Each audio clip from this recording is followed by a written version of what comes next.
Bakit po ba? Hi everyone! So this is an old video nga pala. So ito pa pala yung dating escape namin. So nagpunta kami nito ng Bolinao. So nga pala, isasuggest ko nga pala sa inyo, if ever na maisipan ninyo na pumunta dito, suggest ko sa inyo na magdala kayo ng sapatos. Yung sinusuot pang swimming kasi napakasakit talaga ng mga bato-bato nito dito. Pero maganda naman mag-swimming dito kasi napakalino ng tubig at saka yung mga buhangin talaga malilinis talaga. Medyo may kalakasan nga lang yung ahon dito. So konting ingat lang din para pag napunta kayo dito, at least safety pa rin. Safety first pa rin ninyo gagawin ninyo.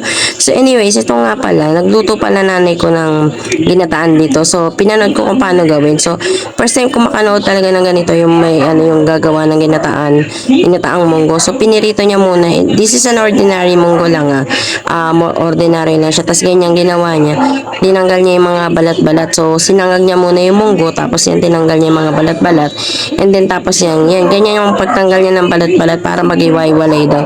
Tapos, tsaka niya, ano pala dyan, meron pala siya dyang sinaing na nagata. Yun, yung kanin yan, ganyan. Tapos ito na ngayon naging kinalabasan niya. So, ang sarap naman. So, pwede pala ng ganung process kasi akala ko is, yung munggo na yan is binibili na pala. So, pwede palang gawin na paraan. So, ito na nga, meron nga din pala akong ginawa dito sa anak ko. Bakit po ba? Grabe naman naman!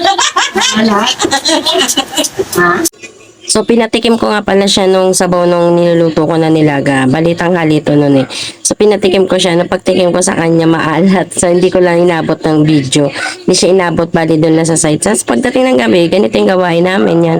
Chill lang, tamang chill, tamang nood. Bago magapunan pala yan. So, nanonood kami yan. Yan. Favorite namin yan si Ding Dong Dantes. Tapos, pinabayaan ko na tumambay yung mga anakis ko sa labas. Ayan, sa tapat lang naman ng bahay namin yan para ma-experience naman nila yung mga ganito kasi dati ganito lang tayo lang din nakaka-experience. So, yun lang po, maraming salamat, bye-bye!